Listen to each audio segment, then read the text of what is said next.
نتیجے پھر وہی ہوں گے، سنا ہے سال بدلے گا۔ نتیجے پھر وہی ہوں گے، سنا ہے سال بدلے گا۔ پرندے پھر وہی ہوں گے، شکاری جال بدلے گا۔ بدلنا ہے تو دن بدلو، بدلتے کیوں ہو ہند سے کو۔ بدلنا ہے تو دن بدلو، بدلتے کیوں ہو ہند سے کو۔ مہینے پھر وہی ہوں گے، سنا ہے سال بدلے گا۔ وہی حاکم وہی ظالم، وہی منصف وہی قاتل۔ وہی حاکم وہی ظالم وہی منصف وہی قاتل۔ بتاؤ کتنے سالوں میں ہمارا سال بدلے گا۔ عزیزان گرامی، بزرگوں اور دوستوں، دینی بھائیوں، جیسا کہ آپ کو اچھی طرح معلوم ہے کہ آج 31 دسمبر 2021 ہے، یعنی یہ جو سال چل رہا تھا آج اس کا آخری دن ہے، اور آج رات کے 12 بجے سے 2022 شروع ہو جائے گا، یعنی نیا سال شروع ہو جائے گا۔ نیا سال شروع ہوتے ہی لوگ جشن میں ڈوب جائیں گے۔ نیا سال ہوتے ہی لوگ 2022 کا استقبال کریں گے، اس کو ویلکم کہیں گے۔ نیا سال شروع ہوتے ہی لوگ بہت زیادہ شرابیں پئیں گے، جوا کھیلیں گے اور بہت سارے الٹے سیدھے کام کریں گے، اور ناچ گانوں کی محفلیں برپا ہوں گی، ناچ گانوں کی محفلیں سجیں گی۔ 2022 شروع ہوتے ہی گناہوں میں اضافہ ہو جائے گا، گناہوں میں بڑھوتری ہو جائے گی، اور حد تو یہ ہے کہ ہمارے مسلمان بھائی بھی آنے والے نئے سال کا استقبال کرتے ہیں۔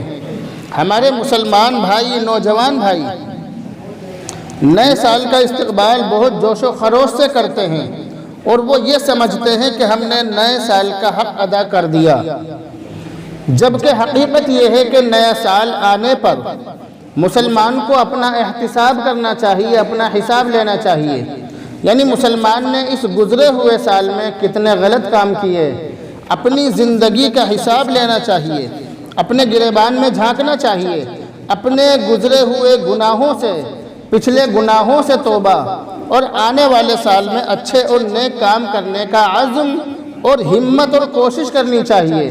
نیا سال ہمیں اس بات کا سبق دیتا ہے۔ نئے سال کا مطلب یہ نہیں ہے کہ نیا سال آتے ہی ہم جشن میں ڈوب جائیں، بلکہ ایک شاعر کہہ رہا ہے کہ ایک اور اینٹ گر گئی دیوار حیات سے۔ حیات کا معنی ہے زندگی۔ ایک اور اینٹ گر گئی دیوار حیات سے، نادان کہہ رہا ہے نیا سال ہو مبارک۔ یعنی اگر دیکھا جائے تو انسان کی زندگی کا ایک سال کم ہو گیا، کیونکہ انسان پیدا ہوتے ہی جیسے جیسے اس کی زندگی کے دن گزرتے ہیں تو وہ اپنی موت کے قریب اور اپنی پیدائش سے دور ہوتا جاتا ہے۔ انسان روزانہ اپنی قبر کے قریب ہوتا جاتا ہے۔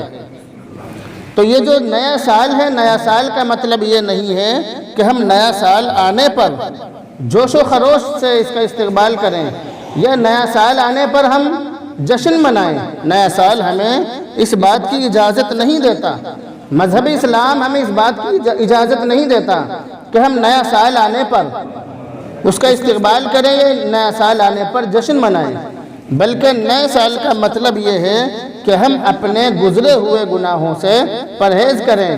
جو ہم آج تک گناہ کرتے آ رہے تھے ان تمام گناہوں سے ہم پرہیز کریں، نئے سال کا یہ مطلب ہے۔ لیکن ہمارے یہاں پر غیروں کی دیکھا دیکھی مسلمانوں میں بھی نیا سال منانے کا رواج چل چکا ہے۔ ہمارے مسلمان بھائی بھی نیا سال بہت جوش و خروش سے مناتے ہیں، جبکہ مسلمان کو یہ سمجھنا چاہیے کہ نیا سال آنے کا مطلب ہے اس کی زندگی سے ایک سال کم ہونا، اور زندگی کم ہونے پر خوشی نہیں منائی جاتی بلکہ غم کیا جاتا ہے کہ ہماری زندگی کا ایک سال کم ہو گیا۔ تو زندگی کم ہونے پر خوشی منانے والا نادان ہے۔ اسی وجہ سے شاعر نے کہا کہ ایک اور اینٹ گر گئی دیوار حیات سے، نادان کہہ رہا ہے نیا سال ہو مبارک۔ یہ نادان آدمی ہے، جو نیا سال کہے وہ نادان آدمی ہے، نئے سال کو مبارکباد کہے وہ نادان آدمی ہے۔ تو یہ اچھے اور عقل مند لوگوں کا کام نہیں ہے کہ نئے سال کا استقبال کریں یا نئے سال پر جشن منائیں یا نئے سال پر خوشی کا اظہار کریں۔ اسی وجہ سے شاعر نے کہا کہ بدلنا ہے تو دن بدلو، بدلتے کیوں ہو ہند سے کو، یعنی ہند سے بدلنے سے کچھ نہیں ہوتا۔ 2021 کی جگہ ہم 2022 لکھنا شروع کر دیں گے، اس سے کچھ نہیں ہونے والا۔ بدلنا ہے تو دن بدلو، یعنی اپنی زندگی کے اندر تبدیلی لاؤ، اپنی زندگی کے اندر بدلاؤ لاؤ، یہ اصل چیز ہے۔ اگر بدلنا ہے تو اپنی زندگی بدلو اور زندگی بدلنے کی کوشش کرو۔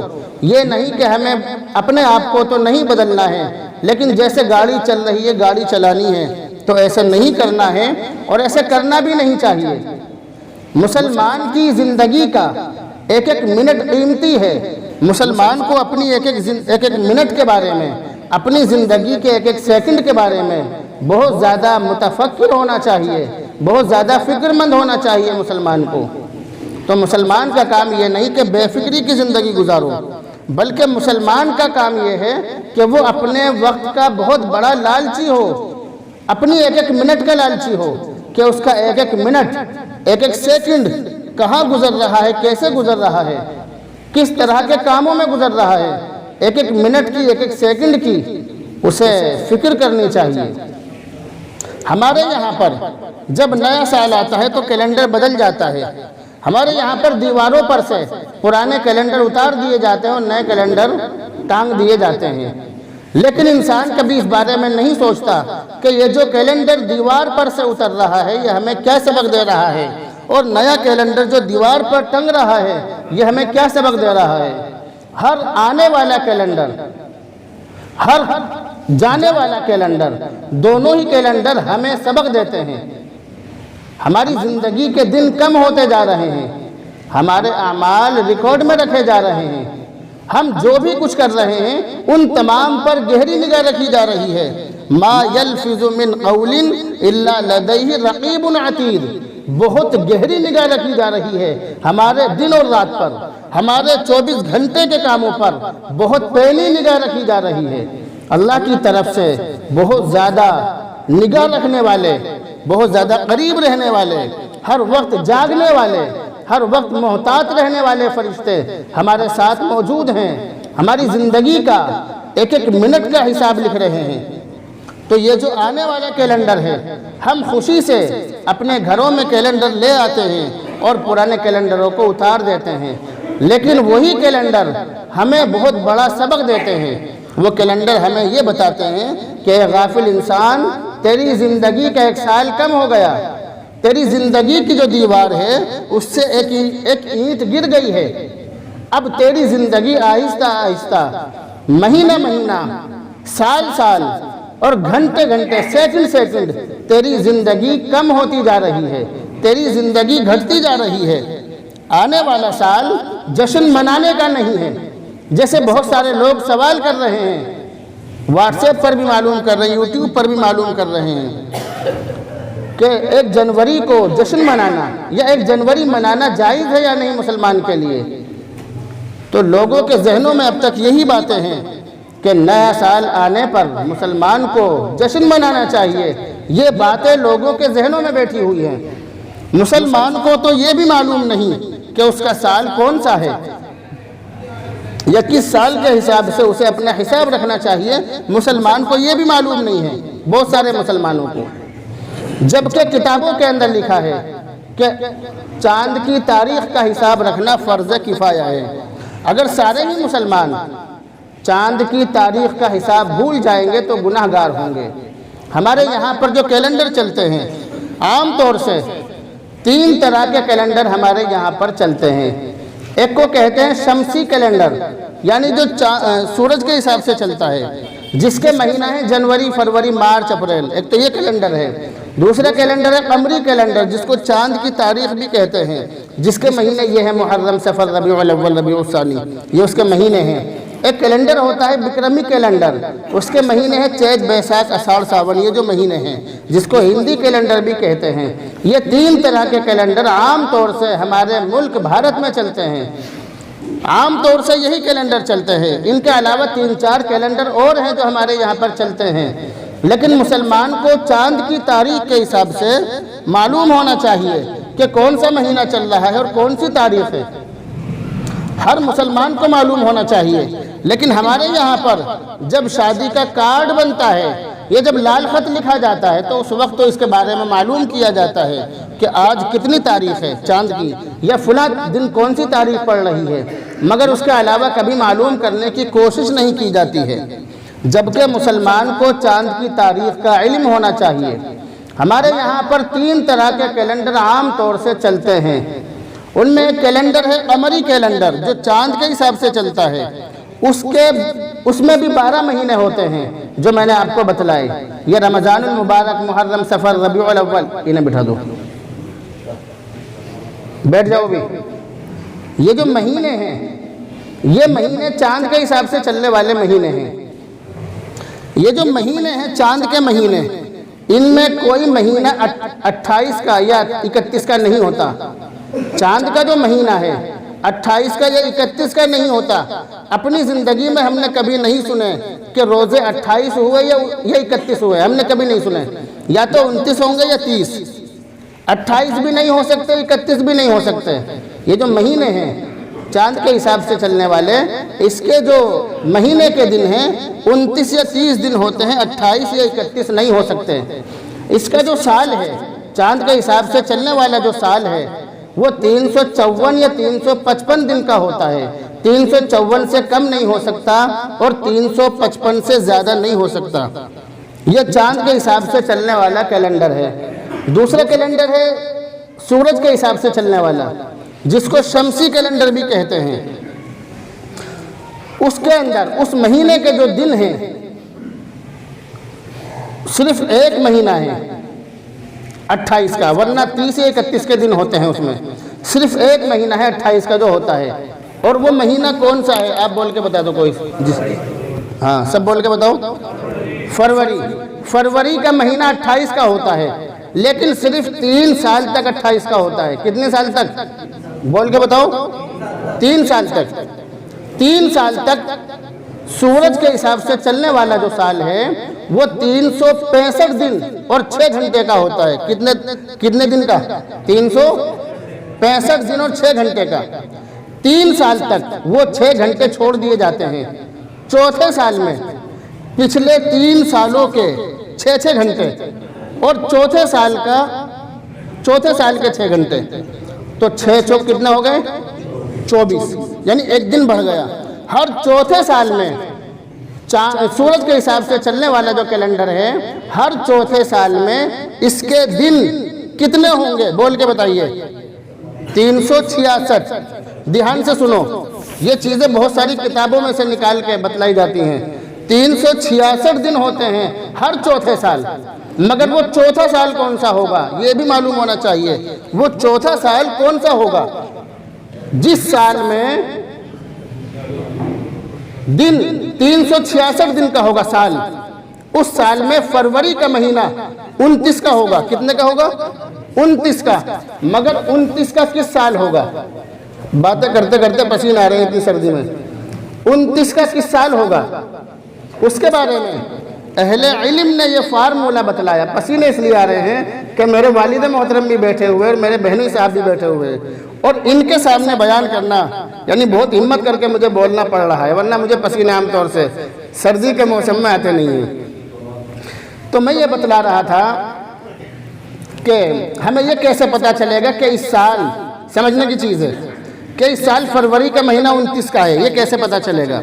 تو اس کے بارے میں اہل علم نے یہ فارمولہ بتلایا کہ جو سال 4 سے پورا تقسیم ہو جائے تو اس سال فروری کا مہینہ 29 کا ہوگا۔ جیسے 2020، اگر 2020 کو 4 سے تقسیم کریں گے تو پورا تقسیم ہو جائے گا، لیکن 2021 کو کریں گے تو نہیں ہوگا، تقسیم کر کے دیکھ لینا۔ تو 2020 میں فروری کا مہینہ 29 کا ہوگا۔ اب 2020 کے بعد چوتھے سال میں فروری کا مہینہ 29 کا ہوگا، تو وہ چوتھا سال کون سا ہے بول کے بتائیے؟ 2024۔ اب 2024 میں جا کے فروری کا مہینہ 29 کا ہوگا۔ یہ باتیں وہ ہیں جو عام طور سے کتابوں کے اندر ملتی نہیں ہیں، تو ان باتوں کو ہمیں یاد رکھنا چاہیے۔ ہم جو عبادت کرتے ہیں جتنی بھی ہم عبادت کرتے ہیں ساری کی ساری A to Z، ان تمام عبادتوں کا تعلق چاند کی تاریخ کے حساب سے ہے۔ چاند کے حساب سے ہم عبادت کرتے ہیں۔ ہم جتنی بھی عبادت کرتے ہیں ساری کی ساری عبادت چاند کے حساب سے کرتے ہیں، سوائے نماز کے۔ سوائے، بولو زور سے، نماز کے۔ صرف نماز ہی ایک ایسی عبادت ہے جو سورج کے حساب سے ہوتی ہے، اس کے علاوہ باقی جتنی بھی عبادتیں ہیں وہ ساری کی ساری عبادتیں کس کے حساب سے ہوتی ہیں؟ چاند کے حساب سے۔ زور سے بولو، چاند کے حساب سے۔ نماز کو دیکھ لیجئے، فجر کی نماز کا وقت جب شروع ہوتا ہے تو وہ سورج نکلنے کی پہلی نشانی ہوتی ہے، اور جب فجر کی نماز کا وقت ختم ہوتا ہے تو اس وقت سورج نکل رہا ہوتا ہے۔ ایسے ہی دوپہر کا وقت جب سورج ڈھل جائے تو دوپہر کا وقت شروع ہو جاتا ہے۔ عصر کا وقت جب ہر چیز کا سایہ ایک مثل یا دو مثل ہو جائے تو عصر کا وقت شروع ہو جاتا ہے۔ جب سورج چھپ جائے تو مغرب کا وقت شروع ہو جاتا ہے، اور رات ڈھلنے پر، سورج ڈھلنے پر جب پورا ڈھل جائے تو عشاء کی نماز کا وقت شروع ہو جاتا ہے۔ اشراق، چاشت، اوابین، تہجد، ان تمام نمازوں کا جو تعلق ہے وہ بھی سورج سے ہی ہے، چاند سے نہیں ہے۔ تمام نمازوں کا تعلق، جتنی بھی ہم نمازیں پڑھتے ہیں ان تمام نمازوں کا تعلق بھی سورج سے ہے، چاند سے نہیں ہے۔ ٹھیک ہے؟ آپ بات سمجھ رہے نہیں سمجھ رہے؟ ہم جتنی بھی عبادت کرتے ہیں تمام عبادتوں کا تعلق چاند سے ہے، صرف نماز کا تعلق سورج سے ہے۔ سورج نکلنا، سورج چھپنا، سورج ڈھلنا، ان تمام اس چیز سے نماز کا تعلق ہے۔ 3 ٹائم میں نماز پڑھنا مکروہ ہے۔ 3 ٹائم میں، کتنے ٹائم میں؟ 3۔ اس کا تعلق بھی سورج سے ہے، چاند سے نہیں ہے۔ 3 وقت میں نماز پڑھنا مکروہ ہے، اس کا تعلق بھی سورج سے ہے، چاند سے نہیں ہے۔ صبح کو جس وقت سورج نکل رہا ہو اس وقت کے 15 یا 20 منٹ جو ہیں اس وقت میں۔ اسی طرح دوپہر میں جب زوال کا وقت ہوتا ہے، زوال کا وقت عام طور سے 5 منٹ کا ہوتا ہے۔ ہمارے یہاں پر لوگ سمجھتے ہیں کہ 20-25 منٹ کا ہوتا ہے، مگر ایسا نہیں ہے۔ زوال کا وقت 5 منٹ کا ہوتا ہے، تو ان 5 منٹ میں نماز پڑھنا یہ بھی مکروہ ہے۔ اسی طرح جب سورج ڈھلنے لگے تو وہ جو ٹائم ہوتا ہے 20-25 منٹ کا، اس وقت بھی نماز پڑھنا مکروہ ہوتا ہے، مگر اس دن کی عصر کی نماز اس وقت میں ہم پڑھ سکتے ہیں۔ تو یہ جتنی بھی عبادتیں ہم کرتے ہیں ان تمام عبادتوں کا تعلق کس سے ہے؟ چاند سے، مگر صرف نماز کا تعلق سورج سے ہے۔ تو باتیں تو مجھے آپ کو بہت ساری بتانی تھی۔